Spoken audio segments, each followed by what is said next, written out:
Welcome back. Well, Cheltenham did happen 2 weeks ago today, but it's time to look back at those races, and we'll take a look at the various races, the main races during the course of the 4 days of a terrific festival at Cheltenham, and look back at the Champion Hurdle.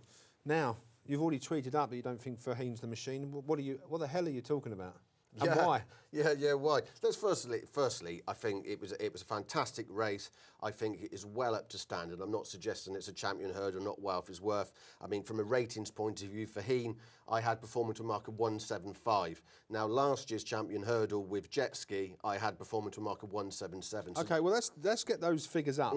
Champion hurdle figures will come up on the screen. There you go. Okay. You've got those ratings. So here we are. We've got Faugheen 175. Arctic Fire, who's been the revelation this year, and we'll talk about him in a moment.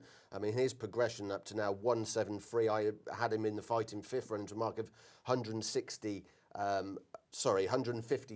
So he's improved for me £17 during the season. Hurricane Fly 168, which is £5 lower than I had him last year. Jet Ski 166, which is £9 lower than last year, winning a hurdle. Sorry, I had him 178 last year, so that's £3. So hold on a minute. So you're saying you had Jet Ski higher than Faugheen? Last year, yeah. Absolutely, on a ratings point of view. The new one, again... People will be laughing at you here, Matt, come on. Last year, 175. I've now got him performance to mark of 166, which again is £9 under. It's my conclusion from this race that Hurricane Fly, Jet Ski and the new one have all regressed from last year. We've got Kit and Rock, who is actually back only, a length behind the new one, Kit and Rock, with a mark there of 165. I think all year in our previews leading up to the Champion Hurdle, we have always suggested that we thought the new one, and Hurricane Fly, and Jet Ski for that matter, have underperformed. Now, when we're looking at Hurricane Fly and Jet Ski, now, if we bear in mind all year long, they've been basically, Hurricane Fly's been beating Jet Ski, hasn't he, half a length, or they've been finishing somewhere together. Now, Hurricane Fly's beaten Jet Ski a length and a quarter. They finished together, so I must believe that form to be absolutely right. Now, Faugheen made all. There was no obvious pace in the race. There wasn't going to be from the gun. Now, Ruby Walsh was allowed to dictate his own pace, which wasn't a great one. He made all. Let's point out, this race was run 3.4 seconds slower than the Supreme. This wasn't run. He was able to dictate. His jumping wasn't slick. In fact, he made a mistake 2 out just when he quickened it up. Now, what Faugheen has got is his potent weapon to me, is that he able to quicken. He did it the year before. Interestingly enough, he made the same mistake 2 out in the Neptune in the same place as he did in this year's Champion Hurdle. And what he can do is he can quicken. And when he can quicken, he can leave him for dead.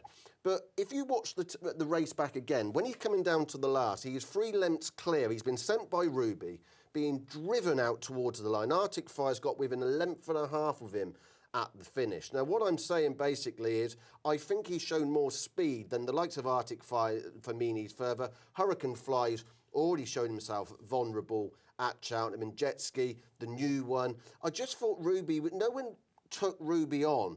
They did try though, didn't they, on the home turn? That there was, I think certainly the new one was there. I can't remember who the other one was, but was it Jet Ski, I think? Yeah. And they did try to go past him, and then Faugheen was on the inside, and then found that extra gear to actually quicken away. Well, the only reason he got to him is because he made that mistake. Yeah. 2 out. I mean, he was quickening at the time. He's made the mistake. He's got back to him. What is impressive with Faugheen is to make that mistake when you're just quickening like that, to make that mistake and then quickly, he only let him off, he only quickly straight, and he's straight back on the bridle and then quicken. That's impressive. When I say Faugheen, not the machine, what I'm suggesting is I'm not so sure if that race was run a quicker gallop, and Arctic Fire, watch his run all the way round under Danny Mullins. I've got to say, I thought he gave it a terrible ride. He was taking a pull at stages during that race when Ruby was quickening. He's got beaten a length and a half. If that race was continued another 200 yards, he would have gone past Faugheen. Just look in the pull-up area, and for me, he's all out towards the line, Faugheen. I'll ask you a hypothetical question.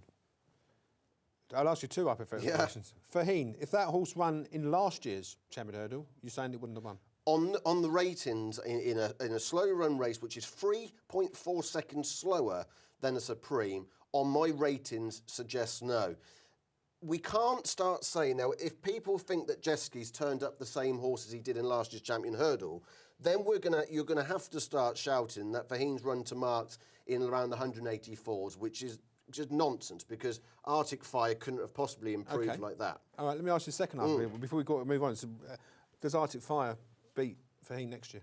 Yes, I believe that, this horse is, I say all the time, I don't believe horses improve, stones, and I do believe this horse has. I had him 156 behind Irvine. Now, that was my reason for fancying Irvine. Yeah, it was based on Arctic Fire. I know you got 156, 166 to Ireland, and I believe he's improved from 166 to 173 for this, with a plus next to it, clearly looking like he wants further, and I would do. I'd fancy him in a stronger run race. I'd fancy Arctic Fire to beat him. I really would.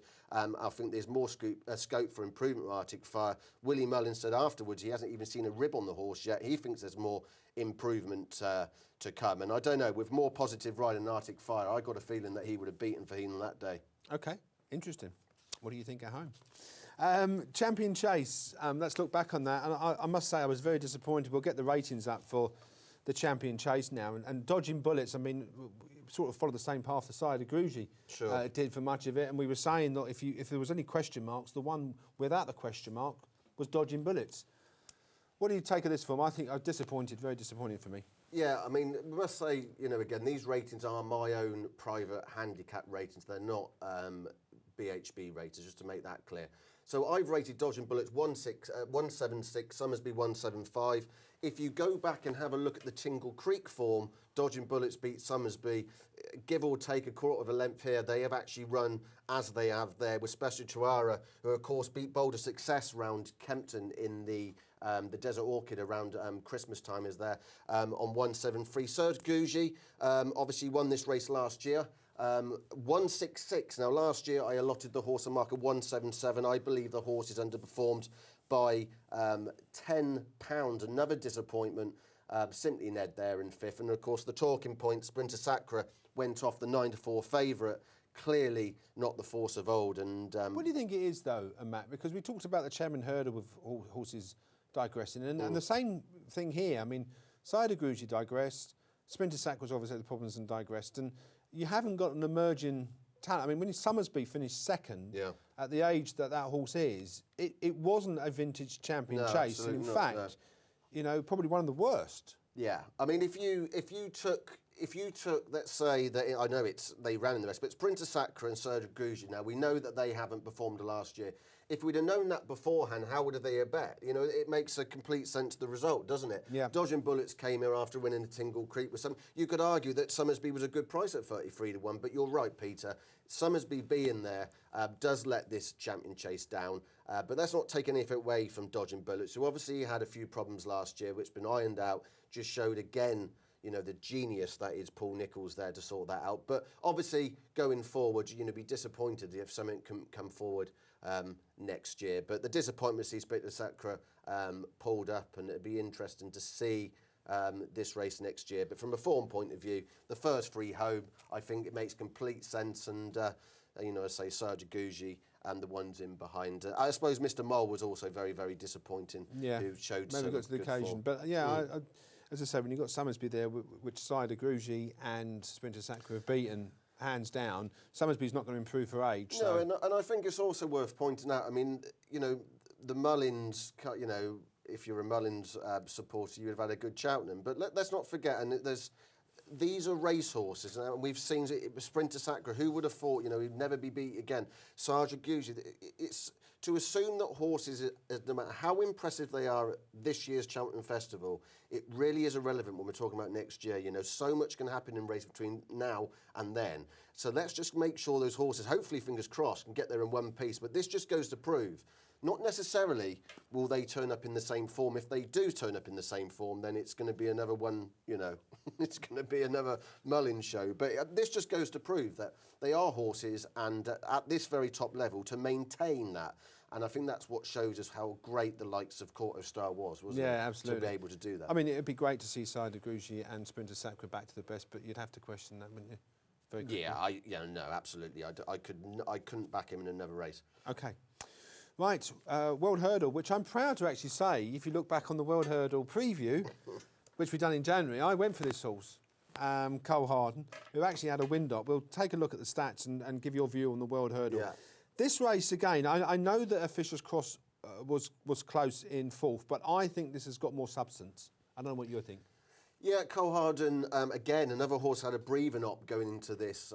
Clearly done the trick for him. Safa Daru in second.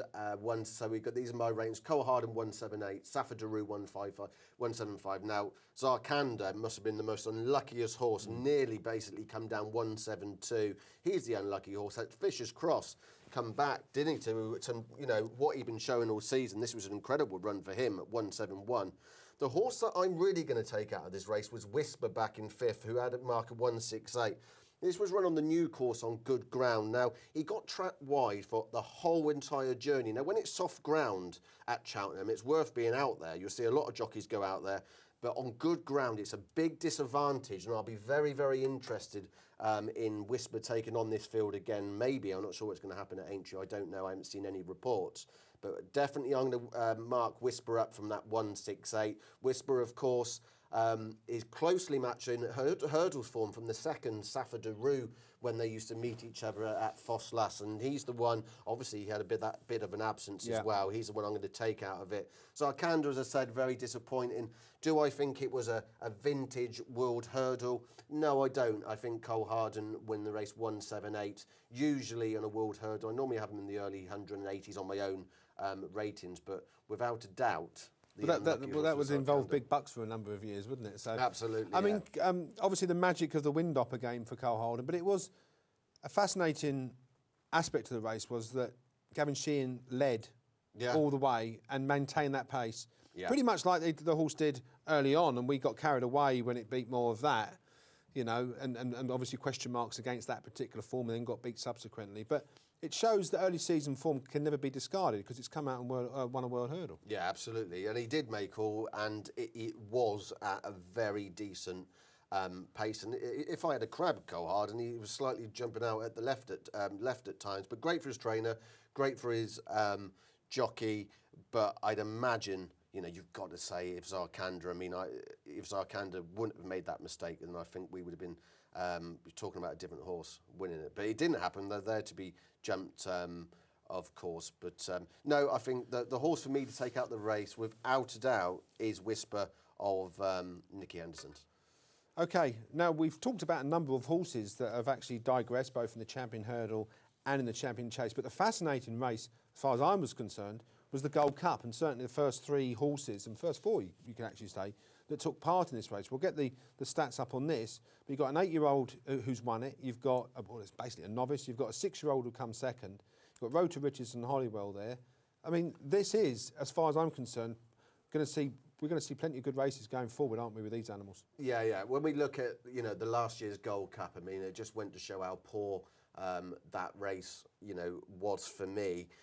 Conor Gree came here. I had all the stats, didn't it, to be against the horse. An absolute stunning performance. Jumped well, made all, put pressure on everyone else who's jumping in behind, and I just couldn't believe the horse. When you come down to the last, you were just thinking to yourself, is he going to gallop up that line? And absolutely tremendous.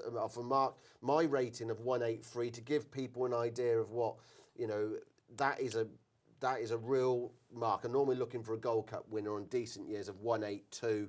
That 182 last time I got for when Bobsworth won his Gold Cup. Conor Green, 183. Jackadan, 181. Really unfortunate to bump into a Conor Green. Rota Riches represented a lot of form we spoke about during the winter at 179, and then there was a bit of a golf back, wasn't there? 6 lengths back to the Hollywell, 14 lengths back to On His Own, and Many Clouds back in 6. And I think what this goes to prove again when we talk about class of races is that it's so important you've got to have Grade 1 form in these races, because Conor Gree just took every horse out of his comfort zone. Yeah.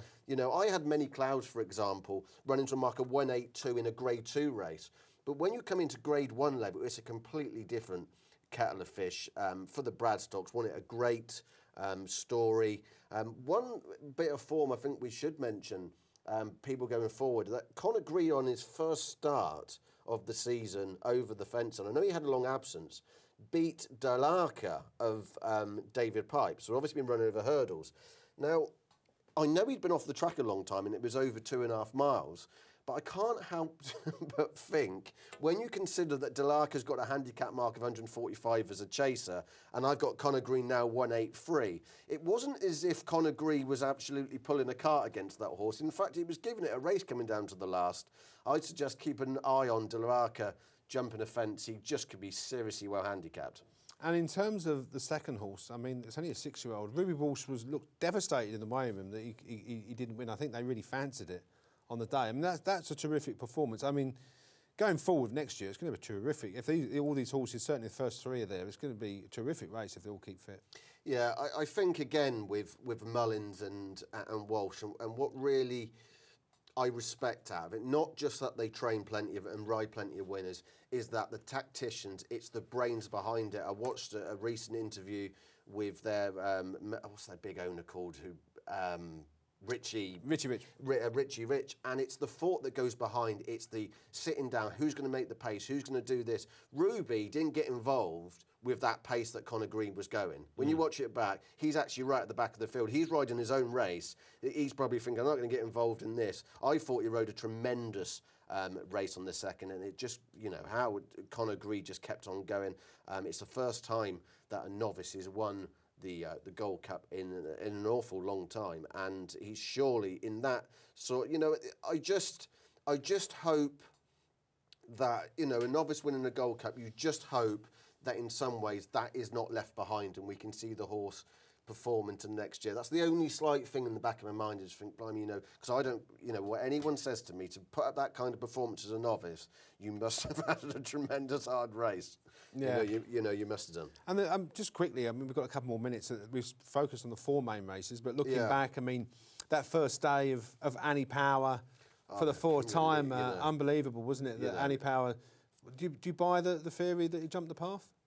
No, I just think he stood off.